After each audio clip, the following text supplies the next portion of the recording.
Assalamualaikum warahmatullahi wabarakatuh. Salam hebat dan bahagia. Bapak Ibu Guru, calon guru penggerak, dimanapun Anda berada, perkenalkan saya Siti Purnomo SPDT, calon guru penggerak Angkatan 9 Kabupaten Sleman, instansi SMK Muhammadiyah Prambanan, Sleman.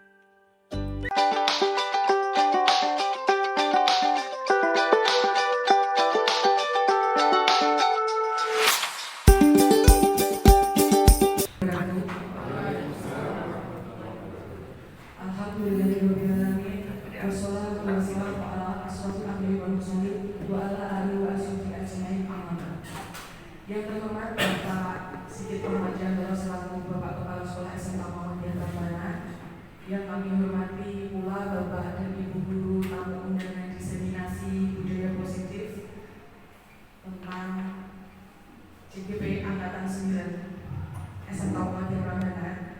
Alhamdulillahirrahmanirrahim, puji syukur atas kehadiran Allah SWT yang telah melimpahkan rahmat taufik dan hidayahnya kepada kita semua, sehingga pada kesempatan siang hari ini kita dapat berkumpul untuk mengikuti diseminasi atau pengindasan budaya positif dari kami yang mengikuti guru penggerak kepada Bapak Ibu Guru di SMK Muhammadiyah Prambanan.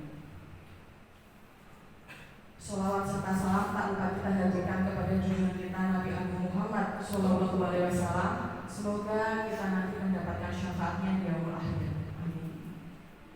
Kepada Bapak Ibu peserta diseminasi budaya positif, sebelum acara dimulai, perkenalkan saya untuk membacakan susunan acara pada siang hari ini.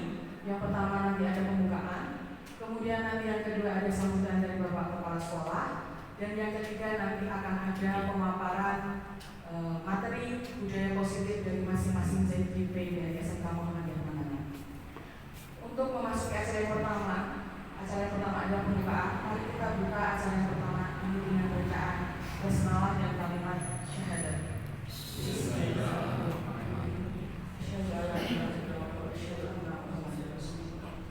Semoga acara pada siang hari ini nanti dapat berjalan dengan lancar dan mendapatkan manfaat bagi kita semua. Yang kedua, sambutan dari Bapak Kepala Sekolah kepada Bapak Sigit Permajandoro dan Bapak kami berserta. Selamat nanti mengikuti Diseminasi budaya positif. Nanti yang cocok di sekolah kita kembangkan, yang kurang cocok kita modifikasi. Jadi pesan dari narasumber itu yang diambil semua, yang cocok silahkan. Terima kasih. Assalamualaikum warahmatullahi wabarakatuh. Waalaikumsalam. Acara selanjutnya adalah acara inti, di mana sebelum nanti mulai dari permateri, saya ingin menyampaikan tujuan akhir dari diseminasi ini. Harapannya kami dari CGP adalah penindasan pada Bapak Ibu Guru, terutama wali murid dan BK, untuk membangun budaya positif di sekolah. Kemudian yang kedua tadi juga adalah tambahan pembuatan keyakinan kelas kepada Bapak Ibu wali kelas bersama murid di kelasnya masing-masing. Jadi harapannya nanti setelah ada budaya positif ini disampaikan, Bapak Ibu wali kelas bersama dengan murid-murid di kelasnya membuat keyakinan kelas bersama, sehingga budaya positif itu memang terbangun bersama antara guru, wali, murid sama muridnya, sehingga kita bisa sama-sama meyakini budaya positif itu bisa dijalankan sesuai dengan visi SMK Muhammadiyah Prambanan. Terima kasih. Assalamualaikum warahmatullahi wabarakatuh. Bapak Ibu Guru hebat ya, yang berbahagia, terima kasih. Hari ini saya Sigit Purnomo CGP Angkatan 9 dari Kabupaten Sleman akan melakukan diseminasi tentang materi-materi yang sudah kami peroleh ataupun materi-materi yang kami pelajari. Yang pertama, ini nanti kami akan memberikan materi tentang filosofi Genjar Dewantara, ya, kemudian kebutuhan dasar manusia, yang ketiga adalah motivasi perilaku manusia, yang keempat adalah 5 kontrol posisi guru atau 5 kontrol posisi guru, yang terakhir adalah restitusi ataupun segitiga restitusi. Harapannya nanti Bapak Ibu setelah ikut dalam diseminasi ini bisa mengibaskan lagi nanti kepada guru-guru yang lain, dan harapannya itu nanti adalah outputnya untuk murid kita nanti menjadi seperti yang diceritakan oleh Ki Hajar Dewantoro sebagai murid yang selalu berbahagia yang ada di sekolah untuk mendapatkan pendidikannya. Itu saja, langsung nanti kita akan ke materi. Terima kasih. Ya, terima kasih. Assalamualaikum warahmatullahi wabarakatuh. Semangat ya. Lanjut, karena saya sebagai semangat di sini saya ditunggu oleh Ustaz, jadi saya harus lebih bersemangat lagi. Ya, Bapak Ibu, melanjutkan materi dari Ibu Rita, di mana dalam CGB terdapat tentang teori motivasi perilaku manusia. Nanti sudah berkaitan dengan siswa-siswa kita, bahwa siswa berperilaku atau siswa melakukan sesuatu itu pasti punya tujuan, ada alasan-alasan tertentu. Jadi kita harus belajar. Yang pertama,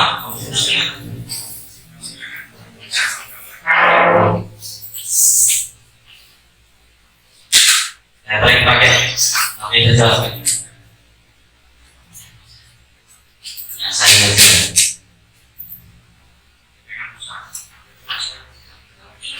Ya terima kasih.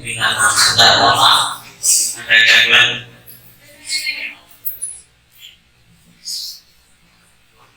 Kembali ke. Oh ya.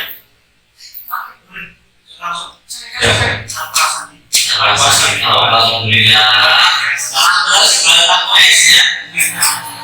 Mungkin istilah yang bukan ria ya, beri contoh satu bisa.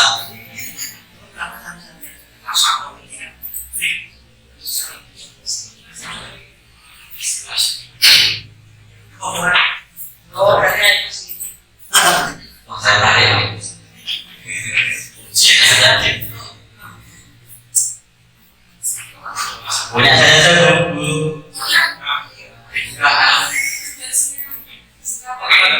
Sudah, oh ya, terima kasih. Yang pertama ya, bahwa teori perilaku manusia, semua perilaku memiliki tujuan. Gerakan kita, gerakan satu gerakan saja itu pasti dipastikan mempunyai tujuan.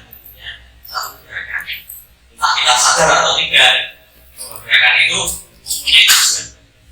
Ya, hubungannya dengan menghindari ketidaknyamanan seperti yang disampaikan Pak Bedi tadi, ada hubungan, ada sanksi, ada penghargaan, ya, ada reward. Ya. Yang pertama berhubungan dengan motivasi eksternal. Ya. Kita akan menghindari ketidaknyamanan. Ya. Kita menghindari ketidaknyamanan itu sudah pasti dipastikan bahwa itu adalah ada motivasi dari luar, bukan dari kehendak kita sendiri. Dan memperoleh penghargaan. Memperoleh penghargaan ini juga dorongan motivasinya dari eksternal. Kemudian menghargai diri sendiri. Ini adalah motivasi eksternal. Dan motivasi ini nanti juga harus kita petakan di mana anak-anak kita pada saat nanti berinteraksi dengan kita. Motivasi apa saja loh yang muncul pada siswa-siswa kita.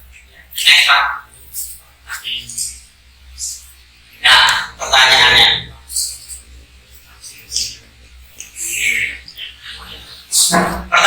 saat Anda hadir di kelas tepat waktu, motivasi apa yang mendasari tindakan Anda? Ingat tadi belum syuting ya Pak? Sudah Pak. Aman. Oh. Kira-kira apa? Motivasinya apa? Ya. Pengen dipakai.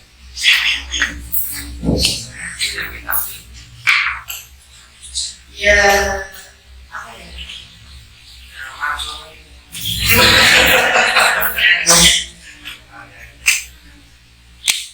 Pengen apa? Ya kan? Atau pengen dipuji atau pengen itu sudah mencerminkan saya begini, saya apa menunggu tadi Pak Sigit. Oh, ya, pagi-pagi bisa datang atau semangat. Dikaitkan dengan tadi motivasi eksternal sama motivasi yang dari internal. Kalau saya mungkin sebelumnya motivasi internal ya. Jadi saya itu dalam menggunakan tepat waktu itu tidak ingin dipuji, tidak ingin dilihat bahkan menilai hasilnya, tidak ingin sombong suka memberikan itu aku bisa. Tapi memang itu memang sudah saya terapkan menurut saya. Ya, saya orang begitu ya. Maksudnya gini, ketika sudah ada aturan, maksudnya saya itu mengusahakan bagaimana kalau udah ada aturan itu ya kita lakukan semaksimal mungkin selama kita bisa. Terima kasih.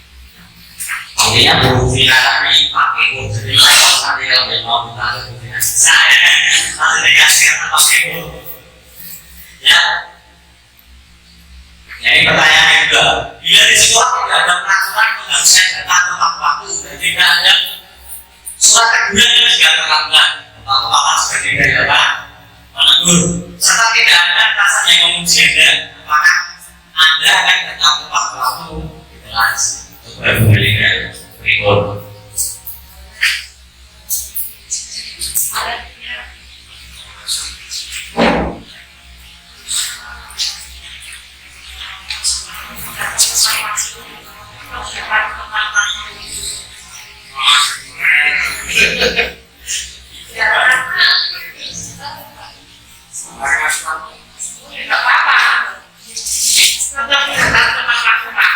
Apa motivasinya Pak? Jawab maksudnya adalah eksternal apa? Apa tadi motivasinya eksternal apa? Ini bos sudah ada di kelas ini. Tapi ini dilanjut apa? Sebentar ya. Ya. Bentar atas. Di pos tadi. Ya, itu tadi yang tidak ada. Kemudian pertanyaan ketiga, dari tiga motivasi tadi, motivasi manakah yang saat ini paling banyak mendasari perilaku siswa kita? Coba lebih banyak dari siswa kita. Kalau disuruh gerak tugas, itu harus kita layak dulu atau tidak? Masih. Nah, itu berarti dorongannya eksternal. Kemudian kalau sholat bagus masih gerak tidak? Oh masih, itu dorongannya juga eksternal. Jadi nanti yang harus kita kelola Bapak Ibu, bagaimana kita menjembatani murid kita, siswa kita bisa ya menampilkan sisi motivasi internalnya. Agar apa? Jadi tadi hal-hal yang budaya positif yang sudah kita bangun di sekolah ini, disiplin positif yang sudah kita bangun di sekolah ini nanti akan dapat terlaksana pun tercapai. Itu dia. Saja. Nah ini kaitannya dengan hukuman sanksi tadi ya, konsekuensi dari Pak Denny dan restitusi. Nah, saya cuma mau menjelaskan bahwa hukuman itu sesuatu yang menyakitkan. Ya, yang pertama, dan tidak nyaman untuk murid itu hukuman. Ya, korban mendapatkan keadilan. Jadi kalau saya menyakiti Bu Melinda, ya, kemudian saya dihukum, korbannya akan merasa adil karena saya sudah dihukum. Nah, ini kalau nyaman cuma. Kemudian sistem tidak akan berjalan dengan murid tidak takut. Jadi pas selamat itu ya nanti kesel terus itu orang murid 10 orang dihukum kayak apa baik seperti apa saja tidak akan apa ya kan terus berulang dan berulang terus. Nah, kemudian berlaku hanya pada sebuah institusi, tidak berlanjut pada kehidupan nyata. Jadi dia takutnya hanya nanti pada saat di sekolah, mungkin di rumah dia akan menjadi lebih anteng ataupun diam. Ini tadi kaitannya dengan yang diterangkan Bu kita tadi, ada beberapa hal kebutuhan anak yang tidak tercapai di rumah. Kebutuhan kebebasan, perhatian, kasih sayang tadi ya, penguasaan. Kemudian kalau konsekuensi, ya Ya, ini harus sesuatu yang harus terjadi karena sudah kesepakatan seperti yang dicontohkan Pak Beni tadi. Suruh pusat jungkit do re mi fa sol la si do. Itu harus terjadi kan, harus dilakukan. Kemudian tidak nyaman untuk murid untuk jangka waktu yang pendek. Pada saat itu saja. Tapi karena sudah kesepakatan, tidak akan ada rasa mangkal ataupun dendam pada anak. Murid atau anak dibuat tidak nyaman, konsekuensi itu tetap anak menjalankan sebuah konsekuensi itu tetap dia akan tidak akan merasa nyaman. Penguatan hanya bertahan dalam jangka waktu yang pendek. Kemudian membantu penerapan mengikuti peraturan dalam masyarakat. Apa peraturannya, mampukah kamu melakukannya? Terima kasih. Nanti adalah konsekuensi. Murid anak menghormati peraturan. Dengan adanya konsekuensi ini, anak pada saat akan melakukan pelanggaran atau melanggar aturan, dia sudah membayangkan konsekuensi yang akan dia dapatkan. Ya. Jadi anak akan berpikir ulang. Dan restitusi ini nanti yang akan dibahas oleh Pak Ustaz Adi Pratama. Restitusi merupakan pilihan dan penguatan untuk murid dalam jangka waktu yang panjang. Di restitusi ini dimungkinkan antara guru dan murid itu nanti tidak ada yang tersakiti. Ya. Kemudian korban mendapatkan ganti rugi. Jika saya bermasalah dengan siswa atau saya siswa bermasalah dengan Bu Melinda, nanti Bu Melinda akan mendapatkan ganti karena ada yang namanya restitusi tadi. Ya, guys. Nah, kita mari berlatih ya Bapak Ibu. Lari mengelilingi lapangan ada di hukuman atau sanksi, konsekuensi. Bisa jadi hukuman, bisa jadi konsekuensi. Membersihkan coretan yang dibuat di meja tulis, konsekuensi. Berjemur di lapangan basket pukul 12-nya karena terlambat masuk kelas, hukuman. Berdiri di depan kelas dengan mengangkat satu kaki karena tidak mengerjakan tugas, hukuman. Kita catat ya. Mengganti kertas tugas teman yang telah mencoret-coret, konsekuensi. Hukuman, konsekuensi, hukuman, konsekuensi. Jadi Bapak Ibu sudah mulai paham hukuman bagaimana. Hukuman tadi menyakitkan, kalau konsekuensi harus dilakukan walaupun menyakitkan dalam waktu jangka pendek. Nah, dan teori motivasi perilaku manusia di sini nanti posisi kontrol guru. Nah, jadi dalam kita mengajar itu nanti pasti ditemukan 5 posisi kontrol guru yang seperti akan kita tampilkan seperti ini. Kalau Pak Bini dibagikan apa? Sedikit-sedikitnya satu-satu.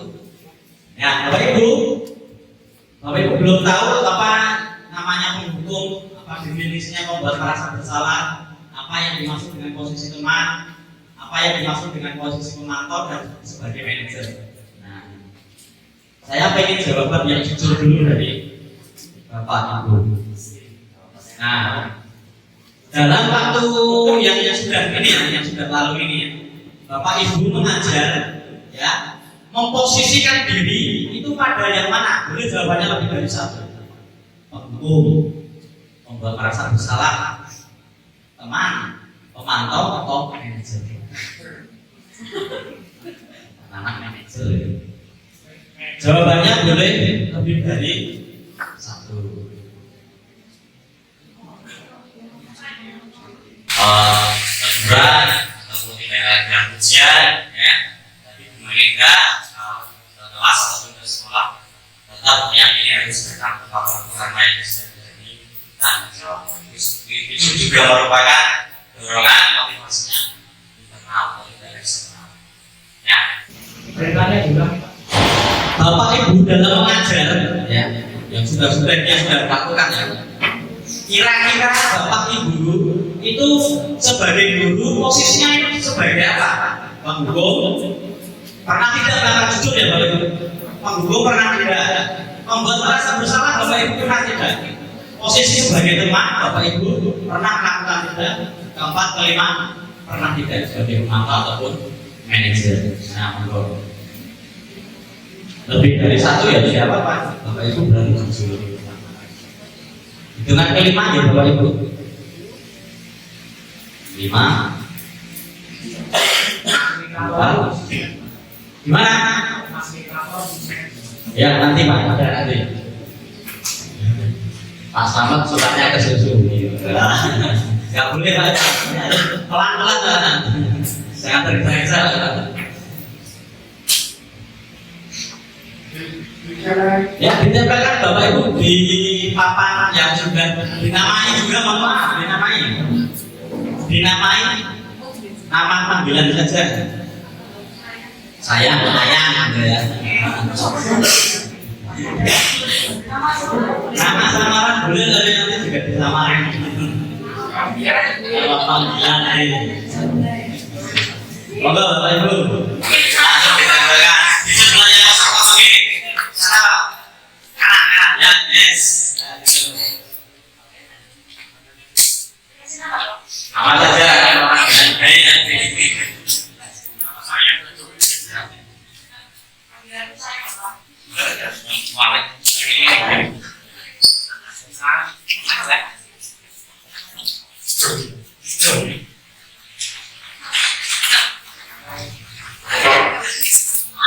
ya, terima kasih Bapak Ibu. Ya, walaupun belum tahu apa definisi atau pengertian dari kelima proses kontrol ini, tapi Bapak Ibu sudah punya bayangan. Oh, waktu dulu saya mengajar ya, ada yang manajer, ada yang teman, ada yang teman, pemantau dan manajer, ada yang empat atau lima, pendukung, teman, pemantau dan manajer. Itu dulu saya, apa? Nanti kita bahas di sini. Satu ya. Kemudian manajer teman. Teman mengingati apabila bersalah, memenuhi syarat. Kaedah teman dan pemantau. Oke, Bapak Ibu, kita ikuti jawaban Bapak Ibu. Semoga ini jawaban jujur ya. Jujur ya. Saya juga jujur sama Pak Sigit di perbandingan kenapa. Kita lihat dulu Bapak Ibu silakan. Ini.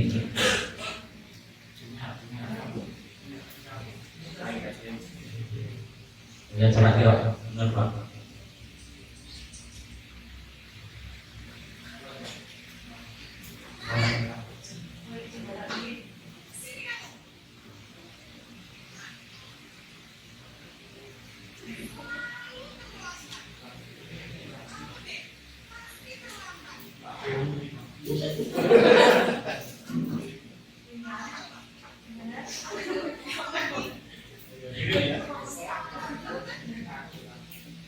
Malas sekali ya kamu jadi anak.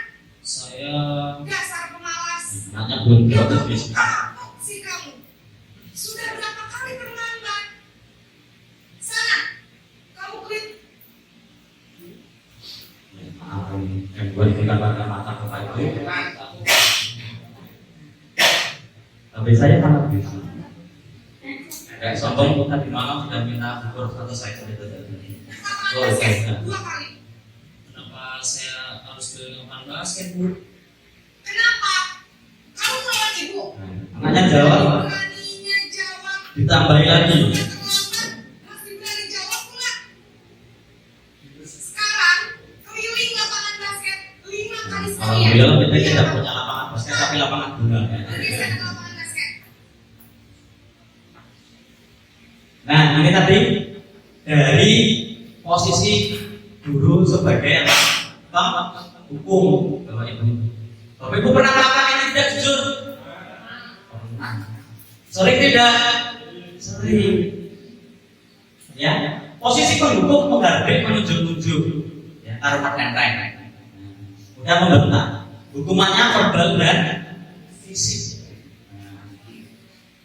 Astagfirullah. Dulu Melinda pernah enggak ya? Karena dulu Melinda sama Nanang itu murid saya. Punya. Jadi saya tidak usah mengaku sudah punya apa? Testimoni. Testimoni apa itu Melinda? Testimoninya baik kan? Oh baik sekali. Nah, dampak posisi pendukung ini Bapak Ibu yang akan terjadi. Ya, kalau sering berisik seperti itu kan tadi kita kata, wes salah, wes kesel, wes mau nonton tweet, dan menari. dampaknya seperti ini, murid menjadi pendiam dan tidak menyukai guru atau mata pelajaran yang diam. Nah, itu ya Bu, ada posisi kan. Nah, selanjutnya ini dari depan.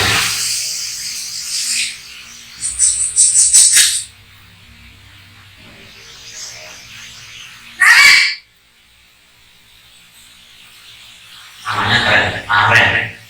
Ini Bu, acaranya keren. Kamu kenapa terlambat lagi, nak? Ya Tuhan, Aren. Kamu senang ya bikin itu susah ya?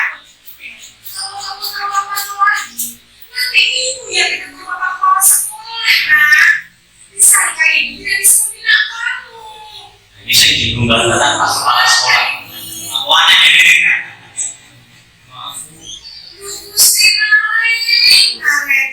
Kamu suka ya kalau ibu ditegur bapak kepala sekolah? Terus, sekarang ibu harus tulis apa yang ibu absen? Ini kamu sudah sering terlambat loh. Ibu harus apa coba? Ya sudah, lain kali jangan bikin susah lagi ya nak ya. Ibu tidak akan apa lagi kalau kamu begini terus. Bisa jantungan kalau ibu. Ini membuat ibunya tersakit diri. Mas, Orang kali gurunya jadi sakingan. Nah, itu tadi ya. Kira-kira orang tidak ibu, bapak ibu juga seperti ini. Saya sendiri juga pernah. Bisingan pernah sering. Wah, jantungan. Ya, membuat rasa bersalah posisi guru seperti ini yang selalu membuat rasa bersalah pada murid. Ya, suaranya cenderung tapi tidak dirobohnya tidak bapak ibu. Nah, dan kata-katanya akan cenderungnya akan telah mengenai. Ini boleh. Guru akan menyatakan hal yang kurang sampai dalam bagian saya atau ada murid dengan membawa guru menderita. Salahnya dikatakan murid semua. Gurunya itu bisa satunya bisa ditegur. Siapa tadi? Pak Kepala Sekolah. Kepala Sekolah perasaan malah digumbarkan. Ya, Pak, posisi membuat rasa bersalah. Ini membuat murid merasa bersalah untuk identitas gagal. Identitas gagalnya apa? Psikologisnya. Ya, aku dengan ibu itu kok gak pernah beneran, dengan ibu itu kok tidak pernah tepat. Ya. Itu akan menjadi mental block dia. Kalau saya ketemu dengan bu guru itu, pak guru itu, maka saya akan dicap selalu sama. Kira-kira ada nggak murid kita seperti itu? Ada. Tapi mudah-mudahan sudah tidak pada posisi ini. Selanjutnya.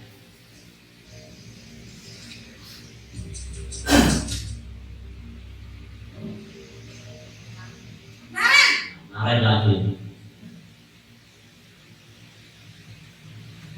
Selamat pagi Bu. wah, sudah jam berapa ini nak? Ini siapa ya kira-kira ya? Iya Bu, habis ibu saya lupa bangunkan saya Bu. Kamu malah menyalahkan ibu kamu. Suaranya lembut. Bukan yang paling kencang. Kok terlambat sih? Iya Bu, saya memang terlambat bangun tadi. Jadi biarpun saya lari kencang, tetap gak kekejar Bu. Ya sudah sana. Nanti lain kali larinya lebih kencang lagi ya. Biar gak terlambat lagi. Bikin seneng ibu. Nah, Demi ini. ibu. Nah, Bisa kan? Bisa lah Bu. Ya sudah sana masuk kelas. Ibu beresin urusan absen kamu. urusan absennya Kamu udah ini saya ada dapat. saja. Nah, ini yang sering terjadi pada yang kita hadapi nih Bapak Ibu. Yakin ya, saya juga pernah seperti ini juga. Ya, pada masa-masa saya setelah lulus, ya, itu pengen menjadi apa? Teman. Tapi anak-anak seperti apa yang kita bicaranya kalau di Jawa itu harusnya ada bahwa anaknya berbicara dengan kita dengan apa? Bahasa yang ngompo, ya, bahasa yang apa? Seperti teman saja. Tidak ada istilahnya guru. Jadi wali konsep diri, teman sendiri. Itu nanti akan mengakibatkan apa? Terjadinya miskonsepsi atau pada saat kita akan masuk menuntut murid kalau terlalu dekat ataupun mengekspresikannya anak berbahasa dengan kita tidak tepat. Nah, posisi teman, suara guru tadi terdengar ramah, kemudian cenderung bersegera gurau. Kita di bahasa Jawa itu anak bijak ngomongnya dengan bahasa Jawa biasa, ya, opo, pak gurunya juga menanggapinya dengan bahasa Jawa. Nah, untuk menghangatkan apa suasana, untuk mencairkan suasana. Dan murid akan merasa aman dan senang. Kemudian identitas murid karena tidak merasa bersalah, dia akan merasa berhasil, sukses, tidak bisa tidak membuat guru marah. Itu yang posisi teman. Ada hal negatifnya juga. Dampak posisi teman, ya. Dorongan yang timbul tadi eksternal ya adalah dari eksternal karena aku nanti biar dialog kalau gurunya. Ya. Ya. Murid akan bergantung pada satu orang guru tadi, tapi nanti kalau dengan guru lain, murid akan menambah gurunya. Ya. Murid tidak akan mandiri dan tidak bisa berpikir untuk diri sendiri. Bagaimana dalam ini menyelesaikan masalah. Ya. Murid berlaku baik namun hanya pada orang tertentu saja. Pada guru itu saja. Ya, next. Masih kalian ya ini.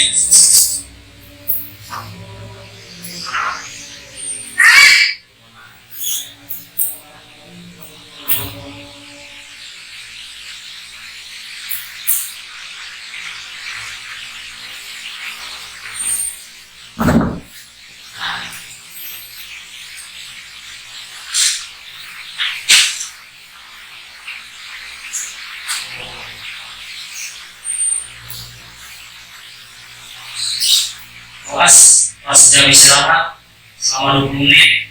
Ya benar, konsekuensinya demikian. Jadi nanti jam 9.30 pas istirahat, kamu harus tinggal di kelas, kerjakan tugas tambahan untuk ketinggalan kamu, ya. Baik Bu. Nah, ini posisi pemantau. Ya. Posisi pemantau atau monitor. Guru mengadakan data, guru ngerti.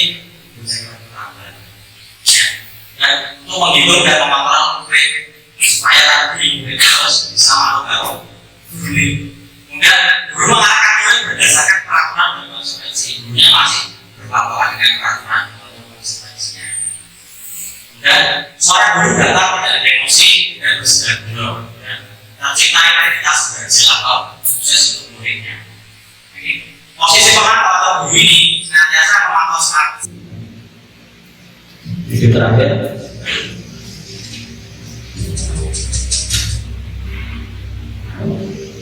Narik lagi masih.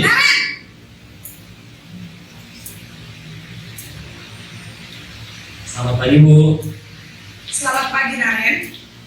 Maaf Bu, saya terlambat. Iya, sekolah masuknya jam 7, sekarang sudah jam 7.20. Jadi sekarang bagaimana ini Naren? Maaf Bu, saya lupa setel alarm saya semalam. Baiklah, menurut kamu, keyakinan sekolah Ini gurunya menanyakan keyakinan. Tapi yang dia bisa berikan tadi. Dan orang lain mungkin ya Bu. setuju. Jadi, apakah Naren meyakini prinsip saling menghormati tersebut? Iya, saya meyakininya. Apakah Naren bersedia memperbaiki masalah Ini guru memberikan lihat solusi yang memperbaiki masalah keterlambatan ini? disampaikan murid. Ya. Saya akan coba untuk tidak lupa menyetel alarm saya Bu. Baik, kalau Naren lupa menyetel alarm di rumah, ada orang yang kira-kira bisa bantu mengingatkan tidak? Ada Bu, kakak saya, Kak Emma. Ada lagi selain Kak Emma? Selain Kak Emma, ada ibu saya. Baik, jadi yang mengingatkan Naren adalah Kak Emma dan ibu kamu ya? Kira-kira akan mulai setel alarm kapan nih Naren? Setelah pulang sekolah, akan segera saya lakukan. Baik, jadi Naren akan setel alarm untuk bangun besok pagi dan akan diingatkan oleh kakak dan ibunda Naren ya. Ada lagi yang mungkin perlu dilakukan Naren agar tidak terlambat bangun lagi? Tidak ada Bu, Baik, Marian. Terima kasih untuk kerjasama kamu. Sekarang kamu perlu kembali ke kelas untuk belajar. Baik Bu, terima kasih. Ini video ya sebagai posisi manajer, di mana Bu Guru, Pak Guru, suara netral, tidak emosi, tidak menampakkan emosi yang berlebih. Kemudian guru membimbing murid untuk memecahkan masalahnya secara mandiri, ya, tidak serta-merta menyalahkan. Ya, kemudian pada murid yang terjadi apa? Akan tercipta identitas positif, anaknya akan lebih positif, dia akan lebih terbuka kepada gurunya. Ya. Kemudian dari hasil ini tadi apa? Murid sudah memberikan solusi, ya, itu nanti akan membantu murid untuk menjadi mandiri dan bertanggung jawab karena sudah memberikan solusi yang ditanyakan bapak atau guru. Dan otomatis murid juga akan dapat memecahkan masalah yang dia hadapi atau dia peroleh. Nah ini sudah kita jelaskan tadi yang menghargai guru berkata itu tadi posisi guru menghargai membuat merasa bersalah, ya itu tadi sudah kamu kecewa ibu sudah tadi kita bahas. Nah ini yang kuncinya di sini potensi kontrol guru, pernyataan-pernyataan, ya. Pernyataan saya kecewa sekali dengan kamu. Nah ini posisi yang tidak boleh kita gunakan untuk menjudge murid. Kamu tidak pernah benar melakukannya. Ayolah lakukan demi ibu atau bapak. Itu membuat rasa bersalah tadi. Apakah kamu mau mendapatkan sekitar bintang hari ini? Nah, ini hanya untuk membuat anak sisi eksternalnya saja, motivasi eksternal. Bagaimana kamu bisa menyelesaikan masalah ini punya posisi manajer tadi? Kamu selalu yang paling terakhir. Idealnya Bapak Ibu, ya. Idealnya memang kita pada posisi manajer. Itu harapannya. Tapi kalau bayangan saya ini mungkin hanya sekedar kami sekadar semangat lebih kita. Kadang-kadang kita harus sebagai manajer atau ada beberapa posisi kontrol yang harus kita pilih. Tapi bagaimana caranya agar yang menjadi tujuan kurikulum Merdeka ini membahagiakan murid, ya, kita membimbing atau menuntut murid tidak menyakiti ataupun tidak membuat murid menjadi lebih mengarahkan ini.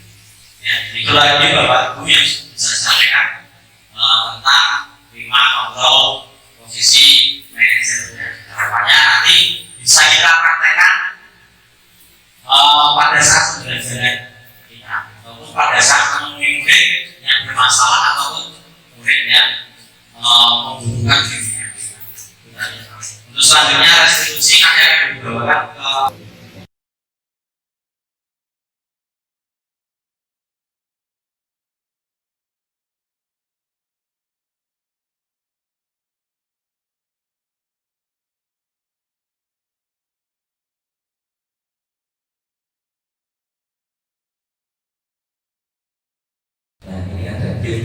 nanti minta tolong ke pasangan. Jadi 2 orang. Pak Indra bisa sini. Pak saya bisa sini. Pak Indra dengan Pak Muis itu minta tolong. Nah, santai. Nah ini berkelompok dalam 2 orang dan berbagi masing-masing 1 peran. Peran yang pertama itu adalah sebagai perayu yang mau merayu singkat 1 orang dalam 1 meja. 1 meja aja. Pak Fahran misalnya atau Pak Sokong yang merayu singkat Pak kan Pak. Pak Imam. Pak Rian yang merayu dipanggil Pak Payu Lo. Pak Fahran merayu Pak itu oke siap.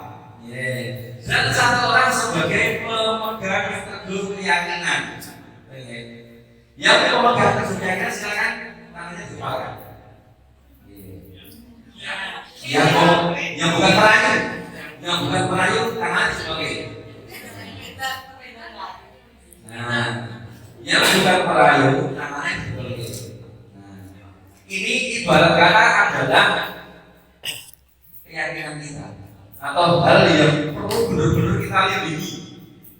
Sehingga orang lain pun orang hidup oleh yang namanya kita melihat atau memiliki. Nah, ini yang akan kita lindungi. Sementara tugasnya perayu ini caranya ini dulu yang pastinya TKP. Monggo, silakan Anda silahkan 2 menit. Monggo sebagai perayu bicara tangan juga. Ya. Perayu nih. Yuk monggo silakan. Satu orang perayu dan satu orang yang memegang keyakinan bahwasanya orang lain itu tidak bisa bukan apa yang saya yakini. Oh, boleh. Jadi perayu memaksa. Nggak boleh. Ya. Jangan memakai cara licik. Ya, silakan. Yang caranya Dirayu untuk membuka tangannya. Yang caranya main orang-orang itu atau orang yang caranya mau membuka tangannya. Beneran?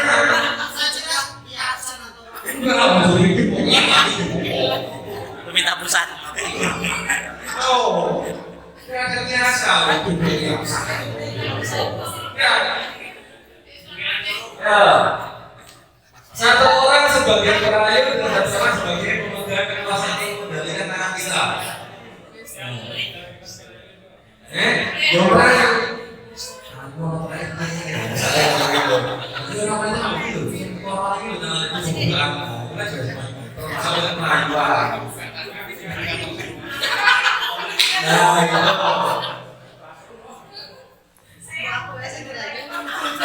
ya, oke. Itu apa? Ini. Ya. Terima kasih untuk aneh. Terima kasih ya. Ya, ada yang berhasil Bapak Ibu meraih temannya untuk membuka tangan. Langsung berhasil juga.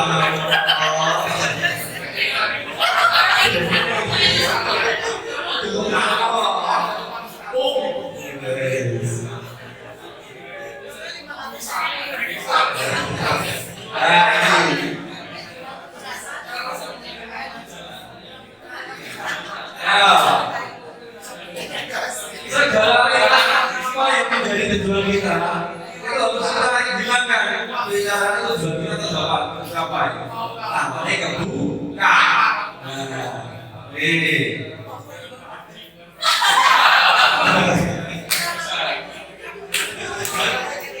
Bebas bicaranya ini. Satu lagi.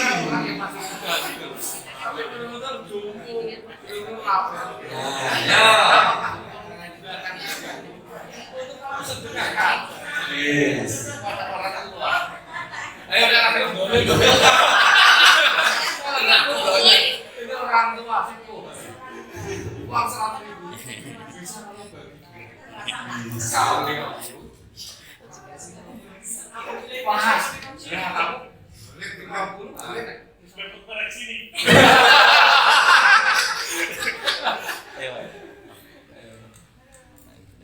Cukup?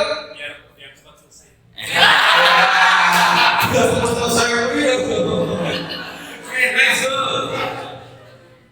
Sekarang kita masuk intisari dari game tersebut apa sebenarnya?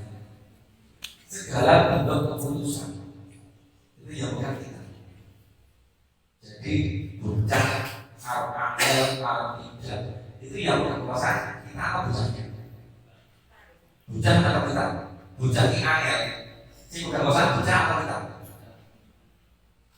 Saya sudah debat dengan Pak Fadlan. Pak Fadlan aslinya tidak berkegiatan. Dia berjalan dengan prinsipnya. Nah, saya berlahan. Kira-kira yang harus kita lakukan itu menjadi Pak Fadlan atau kita menjadi kita sendiri. Kan saya mau berinteraksi dengan Pak Fadlan. Nah, misalnya saya punya murid. Saya tuh punya murid. Sudah 2 minggu setengah duit. Dijak ngomong orang yang iso, dijak sekolah orang yang lupa pagar. Kira-kira hal yang paling bagus kita ajak ngobrol sama anak tersebut. Kita menjadi kita sendiri. nih, atau kita menjadi anak kita, dan kita tahu, oh cara ini soalnya mengalami tersebut. Kira-kira kita yang A atau yang B? Kan kita menyelami kan, ya kan? Nah itu yang kita pegang.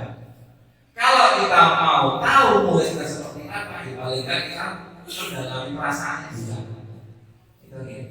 Jangan sampai kita mengulang-ulang rekod, nyelon-nyelon, tapi kita nggak menemukan solusinya seperti apa. Terus hal yang dapat kita tarik garis sebagai pengajar adalah mengajar pada murid akan lebih mudah jika murid dan guru punya persepsi yang sama. Bapak Ibu wali nanti kita gara-gara di sini kita membuat keyakinan yang ada di sini dulu sebagai contoh.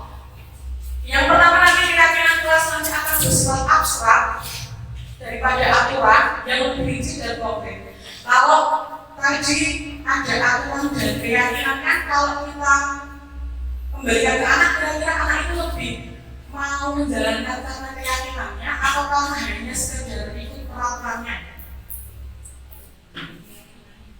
Tentang keyakinannya, kalau misalnya tentang keyakinannya berarti anak terlambat sesuai yang dikatakan Pak Billy tadi, anak terlambat itu nanti lebih baik dengan konsekuensi.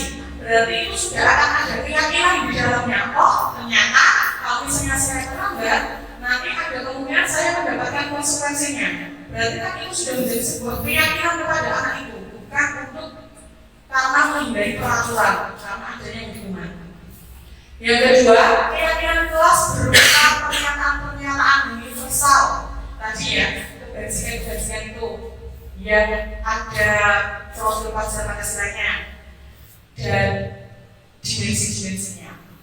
Kemudian pernyataan keyakinan kelas senantiasa dibuat dalam bentuk yang positif. Dalam artian di sini tidak ada kata negatif. Di kurikulum merdeka itu kita diajarkan untuk meminimalisir pernyataan-pernyataan negatif untuk membuat anak-anak itu tetap melakukan kegiatan sesuai dengan keyakinannya, namun tidak menyeleweng dengan budaya atau adat istiadat yang lain. Kemudian keyakinan kelas hendaknya tidak terlalu banyak sehingga mudah diingat dan dipahami oleh warga kelas. Cukup 6-7 keyakinan saja. Keyakinan kelas sebaiknya sesuatu yang dapat diterapkan di lingkungan tersebut. Semua warga kelas hendaknya ikut berkontribusi dalam pembuatan keyakinan kelas lewat kegiatan berserah pendapat. Dan yang terakhir adalah bersedia meninjau kembali keyakinan kelas dari waktu ke waktu. Sama seperti halnya apa yang dilakukan di sekolah ini, pasti akan ada evaluasi dari setiap kegiatan apa yang sudah dilakukan. Pasti akan evaluasi untuk mengembangkan dan modifikasinya. Selanjutnya. Nah, di sini ada prosedur pembuatan keyakinan kelas. Yang pertama nanti kita akan curah pendapat tentang peraturan yang perlu disepakati di sekolah atau kelas. Dalam yang pertama ini melihat peraturannya dulu. Habis itu mencatat semua masukan-masukan dari muridnya, yang kemudian nanti akan diubah dari kalimat negatif menjadi positif. Misalnya dalam curah pendapat anak itu menginginkan dilarang izin tanpa ada surat dari orang tua. Kadang kan anak ada yang suka izinnya itu tidak tertulis nih. Nah itu kan kadang suka membuat iri teman yang lainnya. Nah seperti itu. Hal-hal yang seperti itu kemudian diubah menjadi kalimat positif. Nah kemudian ajak warga sekolah untuk menemukan nilai kebersihan atau keyakinan yang dituju dari peraturan tersebut. Nah di sini saya mengambil contoh. Biasanya dari kampus itu pasti kita ada 5R. Biasanya setiap Kamis pagi itu Bapak Kepala Sekolah pasti sudah menginstruksikan anak-anak memantau dari pojok kesiswaan untuk melakukan 5R. Nah di sini contoh melakukan 5R setiap hari Kamis itu adalah kenyataannya. Kemudian memiliki nilai kebersihannya itu adalah berarti kalau 5R itu apa? Gotong royong. Nah gotong royong itu kalau diyakinkan berarti itu untuk menghargai diri dan lingkungan sekitarnya. Yang kelima, tinjau ulang keyakinan sekolah atau kelas secara bersama-sama. Tadi sudah saya sebutkan cukup 5-7 keyakinan agar tidak terlalu berat untuk dilakukan. Yang keenam, keyakinan ditinjau ulang dan disepakati oleh kelas kelas selanjutnya bisa diletakkan di dinding kelas di tempat yang mudah dilihat semua warga kelas, sehingga keadilan atau apa yang ingin dicapai bersama di keyakinan kelas itu akan menjadi sebuah portofolio yang memang ini sudah kesepakatan kelas kami. Jadi ketika nanti kita Bapak Ibu pas waktu mau rapat pleno atau dan sebagainya, memang semua anak-anak itu sudah tahu konsekuensinya masing-masing dari hasil keyakinan kelas itu. Lanjut Pak. Nah ini kemarin saya sempat praktek karena di kelas saya ini 10 TOA, gitu. Saya sejujurnya itu berdoa di awal tahun ajaran, ya Allah semoga kalau siswa-siswa juga anak yang sorry mengingat kemarin-kemarin seperti itu, dan seperti itu. Kemudian ada memang beberapa juga anak yang mungkin dari kami membuat iri teman yang lainnya karena anak yang lainnya itu nurut dan manut. Nah kemudian kita mencari agar anak-anak di kelas itu tidak merasa iri dengan yang lainnya. Ini baik.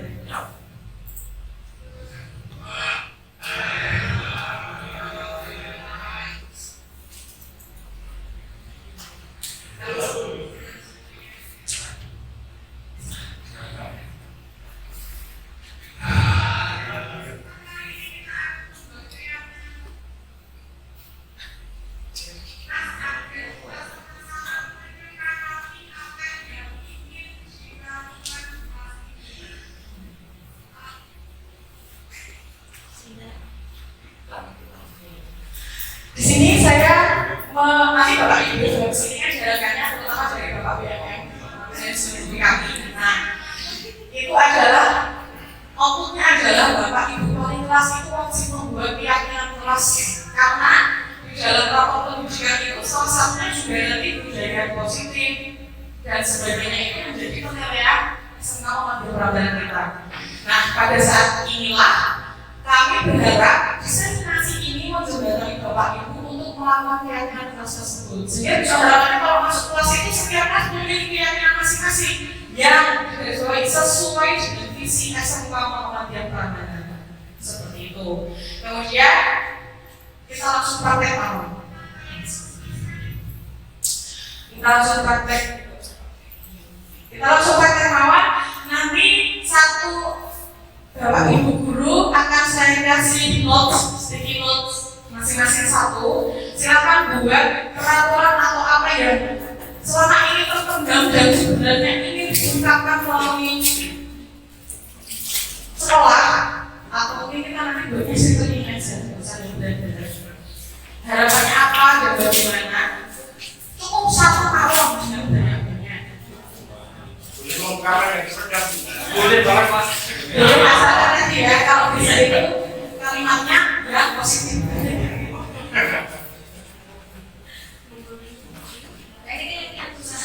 Boleh harapan untuk siswa, boleh harapan untuk situasi yang ada di sekolah ini. Tapi kalau lebih baiknya ya untuk siswa aja. Nanti biar atau keyakinan dari Bapak Ibu guru sendiri untuk kita yakini bersama-sama. Ini peraturan dulu. Dari peraturan kita ubah menjadi seperti ini. Kira-kira misalnya dilarang datang terlambat bagi guru misal seperti itu. Atau mungkin dilarang izin tanpa ada surat dokter atau lapor ke kepala sekolah seperti itu ya, seperti peraturan yang mungkin Bapak Ibu ini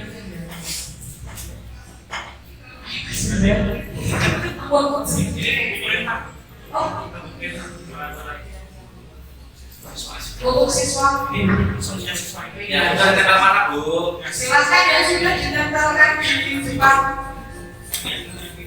Ini ya.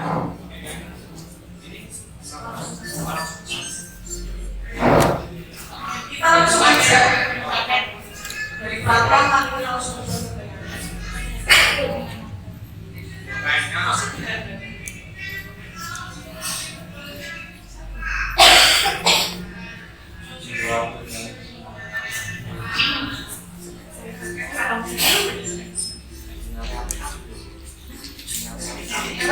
Silakan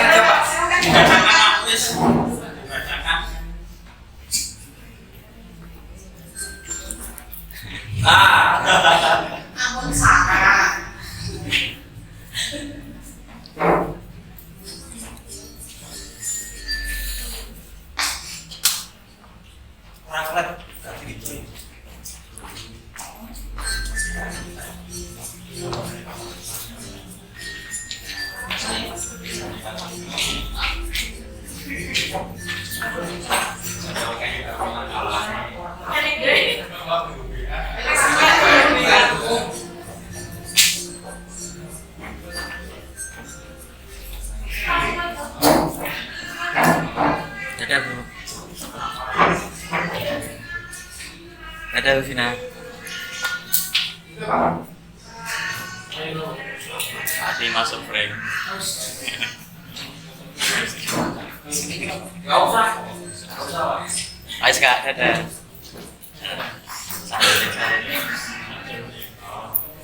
Pak Nanang, dadah.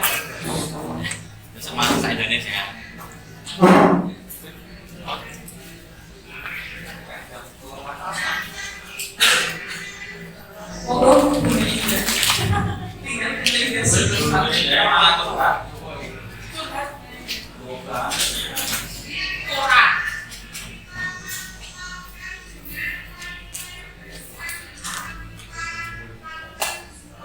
Sudah semuanya, mari kita identifikasi satu-satu.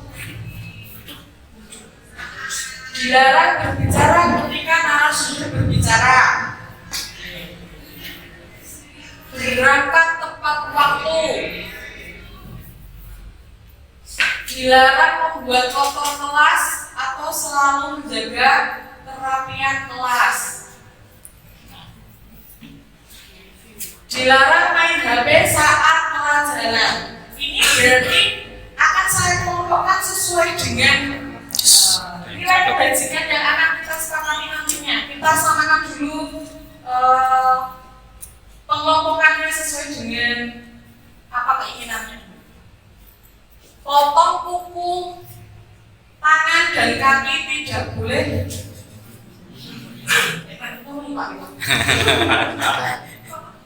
Tidak boleh, Pak. Kuku tidak boleh.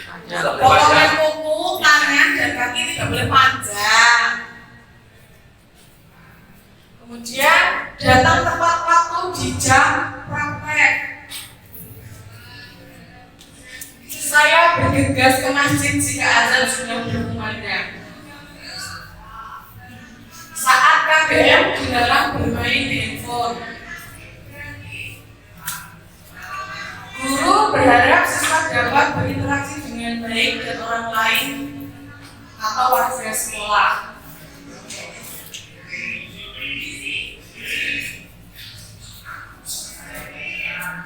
Jika terlambat datang sekolah, maka lari 10 kali lapangan. Ini tadi hukuman atau konsekuensi.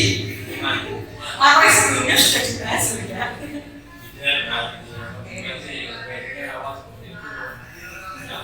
Dilarang membawa HP bersinergi dalam mengajak dengan mencontohkan terlebih dahulu. Jika ingin anak-anaknya sempat maka kita semua sempat bergegas bersiap sholat saat azan. Saat KBM berlangsung dilarang main HP. Di kelas dilarang makan.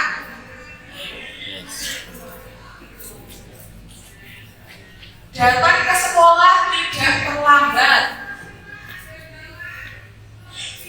Komunikasi yang baik antara guru dan siswa membuat nyaman siswa.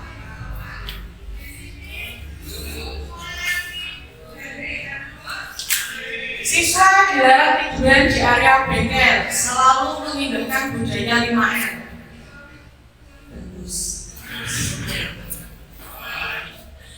Kemudian saat berdoa dan tadarus, siswa benar-benar menunjukkan sikap siap berdoa. Tujuannya saat berdoa adalah keinginan kita terhadap Allah.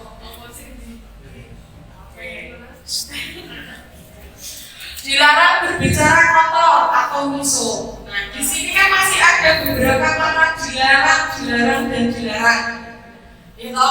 Nah, mari kita ubah kalimat dilarang ini menjadi kalimat positif. Dilarang bicara kotor musuh, berarti kalimat positifnya berkata yang baik. Berkata yang baik.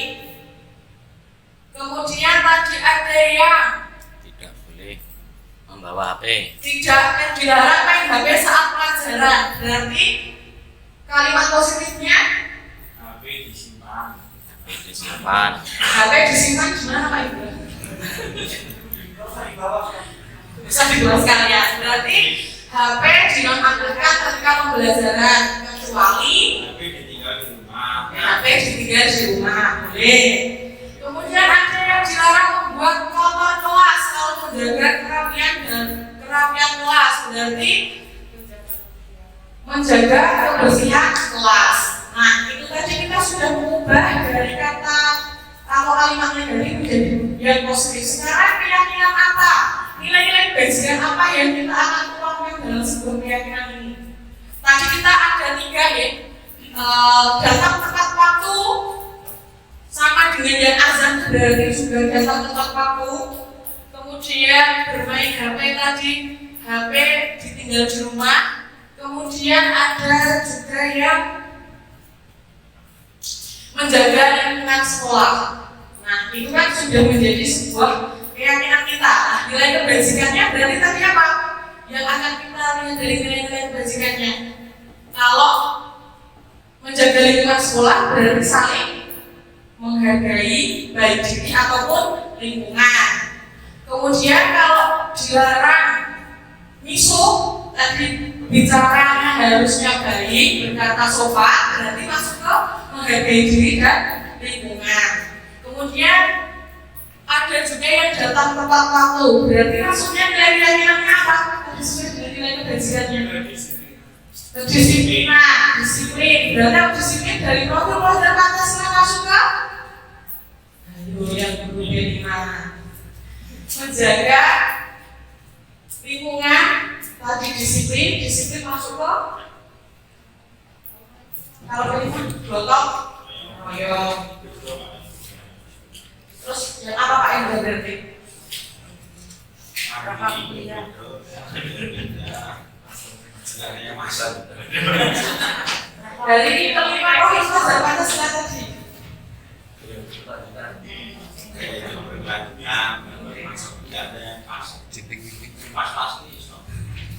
Jadi di sini tadi kita masukkan ke saling menghargai, menjaga lingkungan, berakhlak mulia. Masuk ke berakhlak mulia.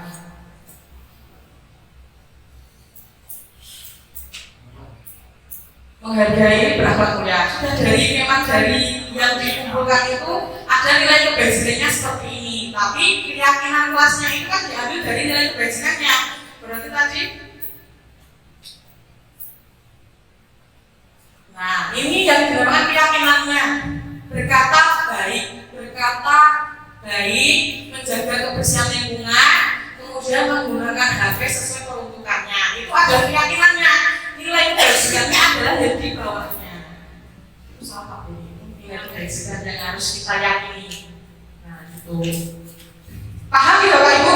Jadi yang harus kita buat nanti untuk kelas kita itu keyakinan mereka itu apa? Berarti saya kalau berangkat harus tepat waktu, ketika azan berkumandang saya sudah harus segera ke masjid. Jadi itu adalah keyakinannya. Nilai kebajikannya adalah berakhlak mulia sesuai dengan visi serta muhammadiyah.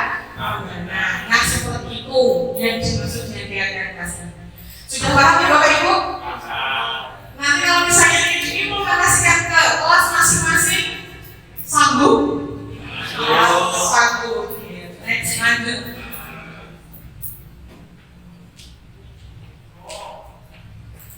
Kemudian ada 5 kebutuhan dasar manusia menurut Dr. William Glasser, yaitu ada kebutuhan bertahan hidup, yang kedua kasih sayang dan rasa diterima, yang ketiga kekuasaan dan penguasaan, kemudian ada kesenangan dan juga ada kebebasan.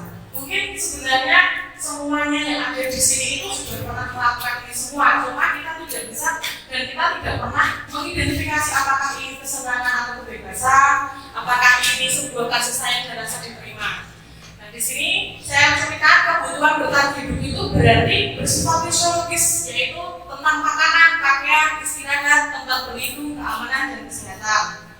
Kemudian kalau yang rasa kasih sayang dan rasa diterima, kebutuhan untuk disayangi dan diterima meliputi kebutuhan anak hubungan dan koneksi sosial untuk memberi dan menerima kasih sayang, kebutuhan untuk merasa menjadi bagian dari kelompok. Ini sama dengan murid-murid kita, merasa diterima atau tidak di kelasnya sehingga tidak terjadi bullying. Nah, seperti itu.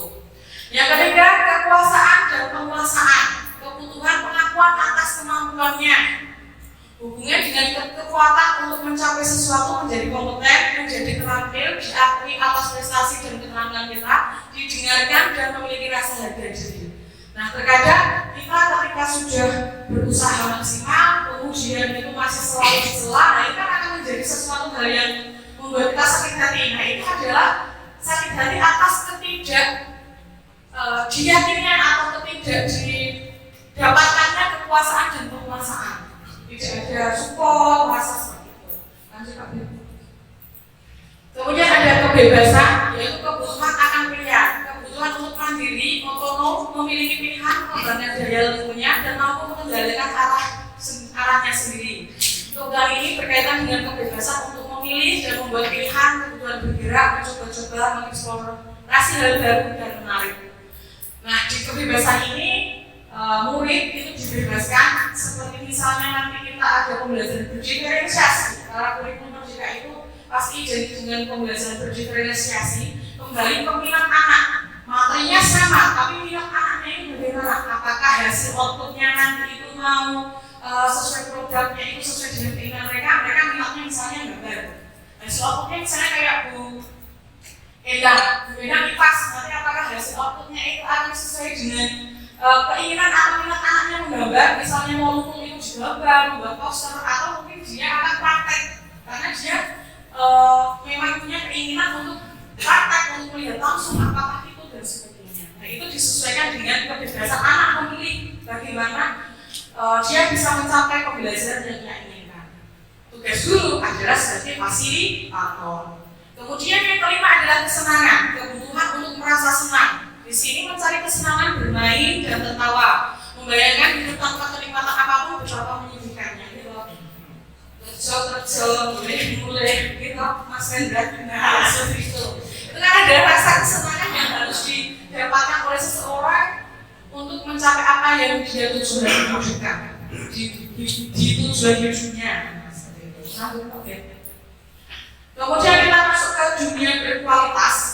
Di sini ada tambahan tentang dunia berkualitas. Tempat khusus dalam sebuah pikiran, tempat menyimpan gambaran representasi dari semua yang diinginkan, bisa berisi orang-orang, hal-hal, dan apa saja yang terbaik dalam hidup dan membuat seseorang merasa bahagia dan terpenuhi kebutuhan dasarnya. Syaratnya adalah dunia berkualitas itu minimal satu kebutuhan dasarnya terpenuhi dari kelima tadi. Gitu? Kemudian murid kita juga mempunyai gambaran dunia berkualitas mereka.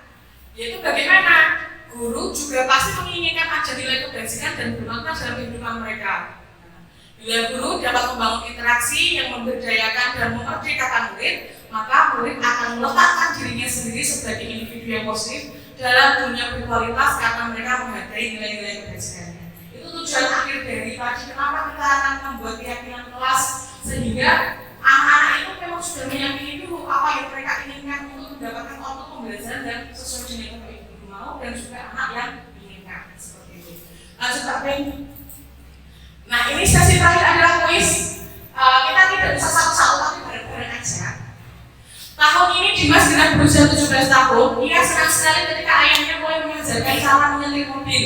Setiap akhir pekan ia berlatih menyetir. Ia terlihat senang sekali berlatih sampai akhirnya ia bisa menyetir mobil dengan baik dan lancar. Ketika ibunya bertanya pada Dimas, apa yang membuat dia ingin bisa menyetir mobil? Jawabannya adalah nah, jawabannya ini ada A. Aku merasa bangga dan keren biar bisa jalan-jalan naik mobil sama teman-temanku. Aku senang bisa pergi ke tempat-tempat yang aku suka. Menyetir mobil itu seru. Seperti tadi Pak Dewi jawab, kenapa pakai helm ketika mengendarai motor? Ya biar tahu keren kan, sebenarnya kamu itu kan salah satu dari 5 kebutuhan dasar itu. Pertanyaan saya, langsung Pak Dewi. Yang pertama, aku merasa bangga, berarti penguasaan. Contohnya penguasaan, masih ada 3 lagi. Biar bisa jalan-jalan naik mobil sama teman-temanku. Kira-kira jawabannya apa?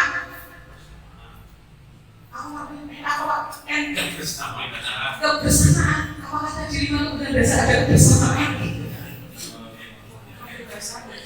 Kebebasan, biar bisa jalan-jalan naik mobil sama teman-temanku. Kesenangan. Next, kasih sayang dan rasa dimiliki bisa pergi ke tempat-tempat yang aku suka? Jawabannya? Ayo Pak, aku senang bisa pergi ke tempat-tempat yang aku suka. Apa milihnya? Senang sekali. Terus dibeli banyak ya. Oh, Pak, klik aja. Kebiasaan karena dia merasa bisa pergi ke tempat yang aku suka. Bebas kemanapun dia tuh mau mobilisasi itu bisa, mau kemana-mana bisa. Menyetir mobil itu seru, dan kata kuncinya itu bebas terbang. Berarti apa jawabannya? Apakah benar? Ya, seperti itu ya Bapak Ibu. Harapannya adalah dengan 5 kebutuhan dasar itu nanti Bapak Ibu secara tidak harus secara langsung atau gandeng kamu sudah bisa merespon anak ini kalau misalnya bebas seperti itu karena apa toh? Seperti itu. Jadi tidak langsung menuduh atau langsung berasumsi bahwa anak itu sebenarnya caper sebenarnya dan sebagainya. Seperti itu yang bisa saya sampaikan.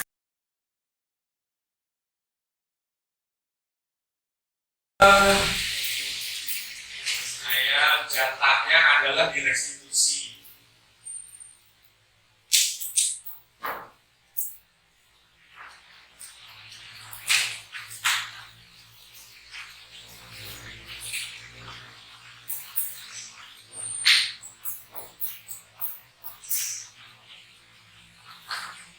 Oke. Baik, assalamualaikum warahmatullahi wabarakatuh. Masih bisa bertahan, Bapak. Insyaallah dalam waktu 30 menit ke depan, ya, saya bagian yang paling pamungkas, bagian merangkum dari ketiga para pembicara yang sudah menyampaikan materi dari kita. Bapak dan Ibu sekalian, pada sesi saya akan membahas tentang segitiga restitusi. Nah, tentu saya tidak akan mendadak langsung menjelaskan apa itu restitusi secara langsung, kecuali saya akan memberikan rekomendasi terlebih dahulu supaya Bapak Ibu mengerti dan nanti paham untuk tindak lanjutnya. Saya akan mereview sesaat bahwa dijelaskan panjang lebar semakin luas oleh Pak Sidik. Nah, Bapak Ibu sekalian, membangun konsep awal tentang segitiga restitusi itu ada dua pemahaman yang harus menjadi fondasi bagi kita, Bapak Ibu sekalian. Yang pertama, pemahaman tentang 5 posisi kontrol Bapak Ibu guru sebagai pemimpin. Tadi ada 5 posisi kontrol, apa saja Bapak Ibu? Sebagai penghubung, yang kedua Merasa bersalah. sebagai agar siswa merasa bersalah, yang ketiga sebagai teman, pemantau, dan manajer. Jadi ini bahasa mudanya Bapak Ibu adalah peran kita. Itu bisa sewaktu-waktu jadi penghubung, saya masih ingat itu juga sering menghubung gitu. Korbannya mungkin Pak Arif gitu. Pak Arif itu murid saya, waktu tengok orang. Jadi kalau dulu saya suka menghukum itu, kalau tambahan itu suruh jongkok, main aja deh, jongkoknya di depan. Tapi jongkoknya sampai 1 jam belajar. Keluar kelenge itu mengingatkan itu saya kasihan. Tapi waktu itu saya melakukan reaksi Bapak Ibu sekalian, ternyata ketika kita mendukung anak itu justru akan menambah problem tidak selesai, problem itu semakin bertambah. Apa?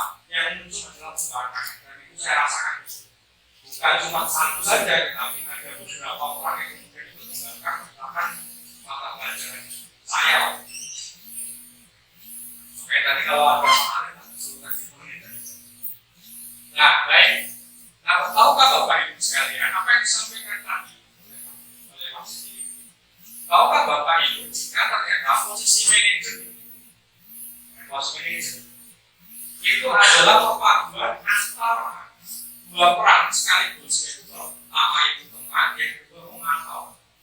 Jadi ketika saya panjenengan mengambil posisi sebagai manajer dalam menyelesaikan masalah nanti, itu berarti nanti posisi kita itu seperti teman, ya teman, supaya kita akrab dengan para siswa, kemudian juga sebagai pemantau. Itulah manajer. Kalau penghukum sama siswa bermerasa bersalah, ini peran yang senior. Sehingga Bapak Ibu sekalian, kadang kita bermain di tiga peran posisi. Nah kemudian itu pemahaman yang pertama. Jadi pemahaman yang pertama sebelum kita masuk kepada restitusi adalah pertama, yakinkan dulu, pastikan dulu bahwa Bapak Ibu itu sudah memahami tentang 5 posisi kontrol. Kemudian pemahaman yang kedua adalah 3 cara menyelesaikan kasus kedisiplinan murid. Ada 3 cara menyelesaikan permasalahan murid. Yang pertama dengan cara hukuman, yang kedua konsekuensi, yang ketiga restitusi. Nanti sudah dijelaskan pada berita sama dengan kelas. Ya. Jadi Bapak Ibu sekalian,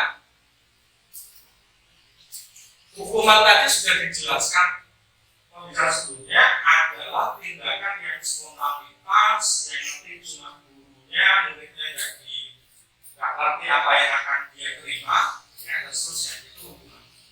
Dan seringkali hukuman itu akan meninggalkan jejak sakit hati dan rusaknya mental anak secara umum. Ya, konsekuensi itu Bapak Ibu sekalian dijelaskan itu lebih pada hasil dari kesepakatan antara kita sebagai pemimpin pembelajaran, sebagai guru dengan para murid. Sekarang saya tanya Bapak Ibu sekalian, kalau misalnya sudah disepakati, kalau nanti terlambat itu lari, itu termasuk konsekuensi atau hukuman Bapak Ibu? Karena sudah disepakati. Kalau hukuman itu langsung spontanitas. Jadi apa yang kemudian dipikirkan oleh guru langsung diturunkan. Kemudian restitusi mengajarkan murid untuk mencari solusi untuk masalah mereka dan membantu mereka berpikir tentang orang seperti apa yang mereka inginkan dan bagaimana mereka harus memperlakukan orang lain. Jadi lebih pada penyadaran. Kalau hukuman lebih pada satu arah, kalau konsekuensi lebih pada kesepakatan, restitusi itu lebih pada perkawanan. Jadi kalau peran berkembang tadi, ya peran manajer tadi. Sehingga Bapak Ibu saya simpulkan begini, berdasarkan 2 konsep dasar yang sudah saya sampaikan tadi, dari 2 pemahaman posisi kontrol tadi, 5 posisi kontrol dan penyelesaian masalah murid, maka kita akan ketahui bahwa setiap penyelesaian nanti dengan restitusi itu akan cocok dengan posisi kontrol kita sebagai manajer. Jadi ini awalnya di posisi kontrolnya manajer itu baru bisa merestitusi. Jadi kan dari penghukum harus bisa merestitusi. Karena langsung siswa mendapatkan punishment. Tapi kalau manajer tidak, manajer itu lebih pada mengarahkan, lebih pada mengarahkan. Kamu yakin kalau kamu salah, yakin betul. Ya, kalau kamu yakin salah, kemudian apa yang harus kamu lakukan? Misalnya, ya lebih pada membangkitkan kesadaran siswa supaya dia mengerti bahwa dia melakukan sesuatu salah. Jadi manajer mereka, posisi manajer itu akan baru bisa nanti melakukan sebuah restitusi. Ini sesuatu yang satu paket ya, jadi kan dari misalnya tadi perannya membuat sesuatu bersama, membuat sesuatu bersama itu nanti bisa dikombinasi. Tapi kalau sebagai penghukum ini sudah tidak bisa. Ya, penghukum restitusi itu akan. Baik Bapak Ibu, sekarang kita masuk sini. Nah, restitusi itu adalah peran kita nanti sebagai apa? Sebagai apa? Manajer, ya. Jadi posisi kita itu nanti sebagai manajer baru kita bisa merestitusi, bisa melakukan pemulihan. Bapak Ibu baru kita kan restitusi, betul. Podo, karena itu. Jadi saya akan ikut CDB baru nanti istilah restitusi. Karena di kampus itu juga tidak ditemukan istilah restitusi ada ini ya punishment dan punishment. Nah, sekarang segitiga restitusi. Segitiga restitusi itu Bapak Ibu ada 3 sisi. Ini oleh penemunya Bapak Ibu. Ini tiga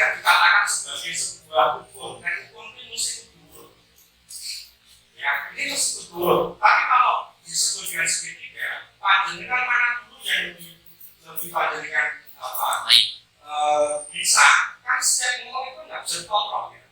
Iya benar. Yang penting kan anaknya tentu alasannya, kemudian mau bercerita kan intinya gitu. Jadi restitusi itu bagaimana anak itu mau bercerita tentang apa yang dia lakukan.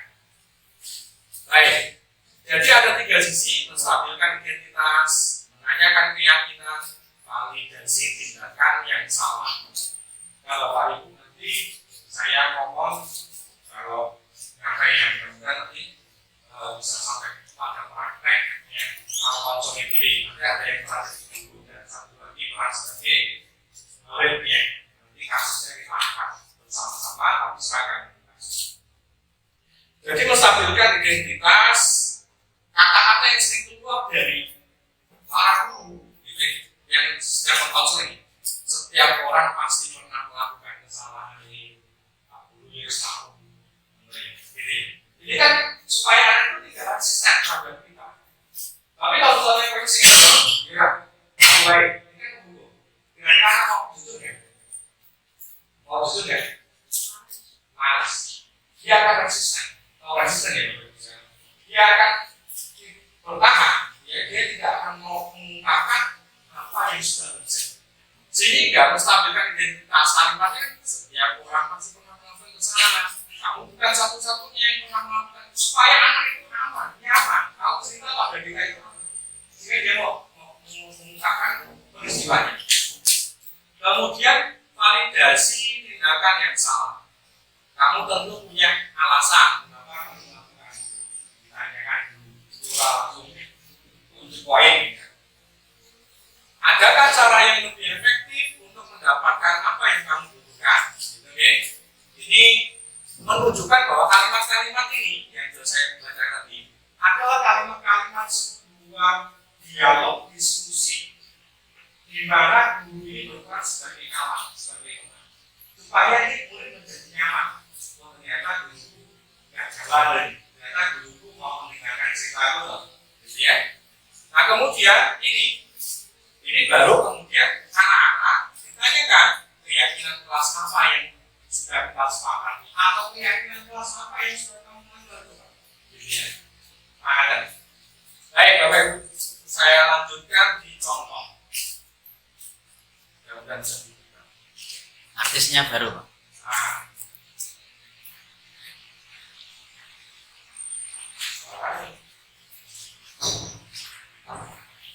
Kasih mic aja, Pak.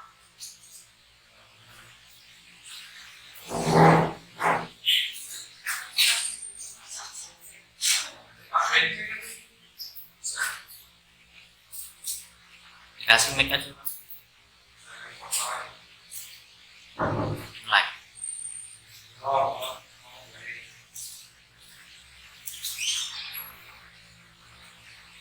Jadi ini kasusnya begini Bapak. Jadi kasusnya Sani itu melakukan perbuatan mencopet telepon di kelasnya. Jadi membuat mural. Jadi Sani membuat mural di kelas di tembok kelasnya. Sebagian separuh itu penuh dengan gambarannya. Kemudian para siswa itu menuntut suaranya. Para siswa itu melaporkan peristiwa ini kepada saya sebagai wali kelas. Bahwa pelakunya adalah si Sani.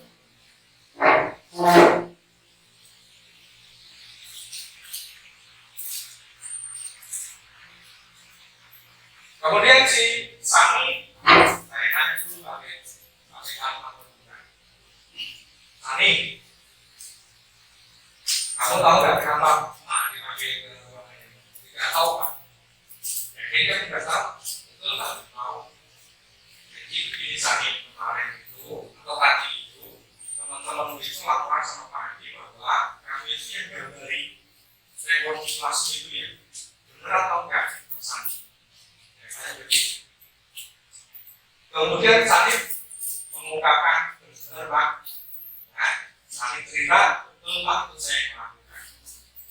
Nah, kalau kita mengikuti tadi tiga institusi, kira-kira ini akan mengungkapkan apa dulu?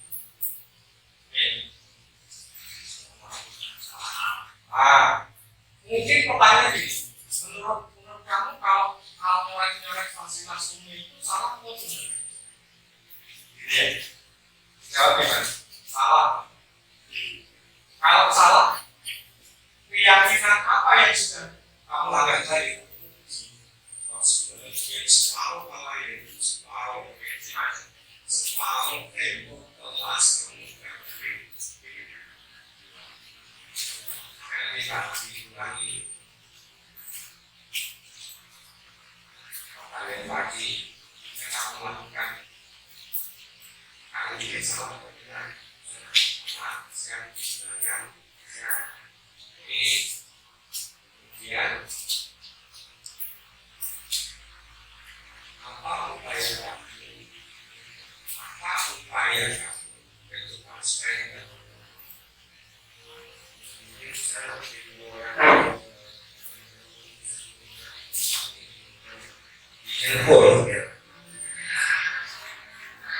Jempol bisa ya, so rumah bisa ya.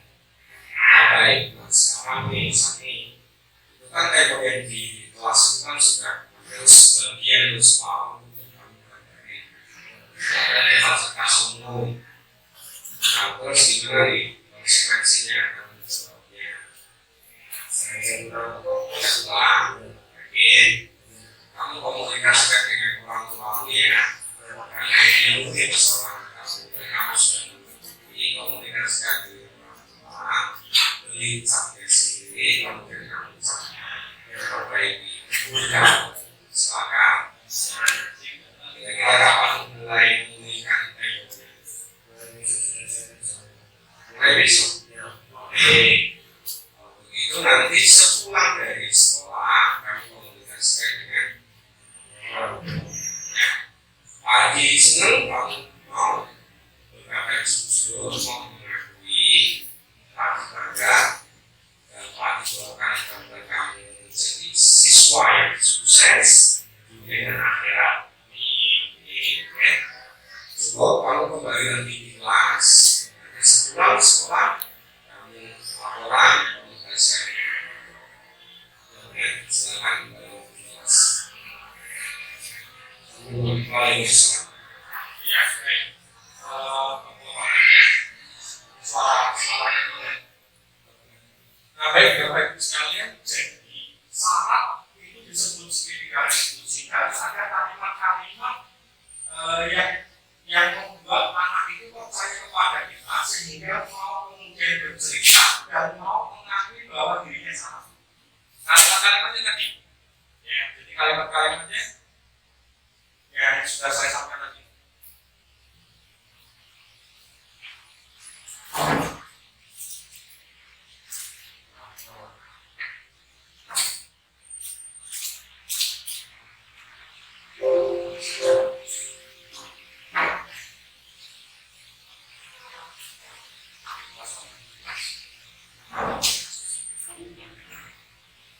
Jadi ada kalimatnya pada sosialnya masuk kata ibu yang orang pasti melakukan kesalahan ya kalau tunjuk diri sendiri ya aku melakukan kesalahan ya sama seperti kamu kemudian apalagi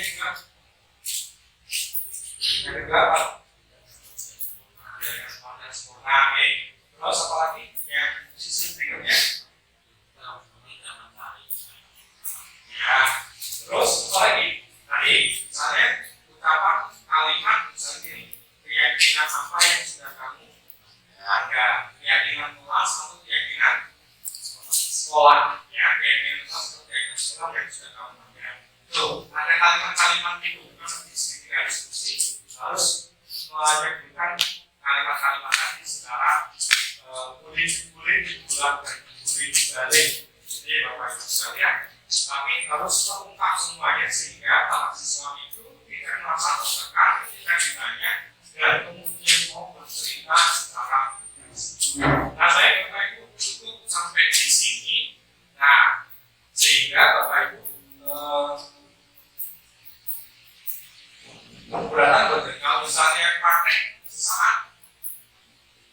waktu 6 menit cukup, 4 menit.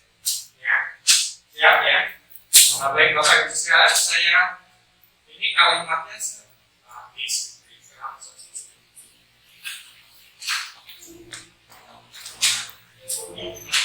Kasusnya apa? Kasusnya misalnya coret ini, coret ya. yang kasusnya ini.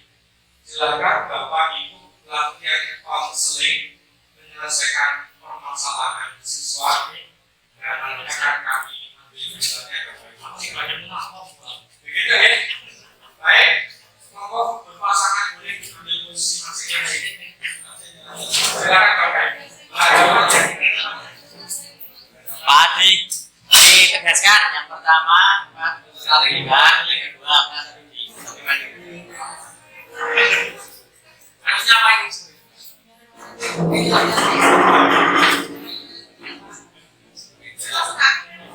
Yang pertama jelas, yang kedua nanti bisa mengawali dengan validasi kesalahan. Yang ketiga ya terakhir nanti menanyakan keyakinan. Terus kalimatnya ini Bapak Ibu pilih salah satu orang aja ya, berbuat salah itu ada manusiawi ya, tidak ada manusia yang sempurna ya. Bapak Ibu juga pernah salah. Kalimat-kalimat ini kalimat supaya anak juga kamu kita menstabilkan. Kemudian validasi tindakan yang salah. Validasi itu kamu pasti punya alasan. Motivasi kamu pasti jalan-jalan gitu ya. Jadi kata apa? Menstabilkan identitas dulu kita praktek. Langsung aja ya pakai kemudian menanyakan keyakinan itu kalimatnya apa nilai keyakinan yang sudah kamu lakukan. Satu dulu tadi, set 1. Oh, Dengan menstabilkan identitas. baik, uji baik. Ya, kasusnya lagi kasusnya.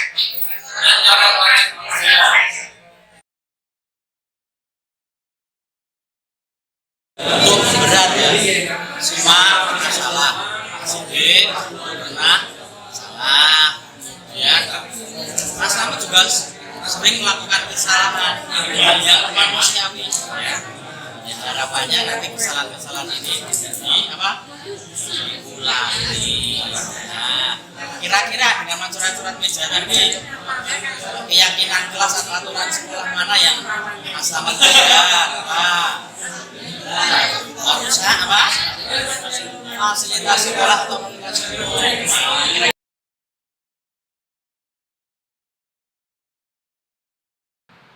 Ya, terima kasih Bapak Ibu. Sudah selama 2 jam lebih kita melakukan diseminasi.